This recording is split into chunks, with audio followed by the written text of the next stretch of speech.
Hello everybody. Today we will talk about how to fix or how to solve your Netflix.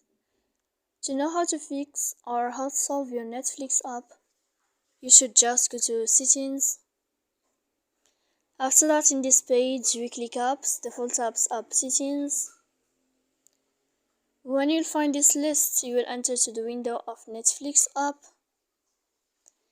Then this page of app info, you will click on force stop and you will click OK. Here we'll enter to storage. Then we click clear cache. And in the end, you can go to Play Store.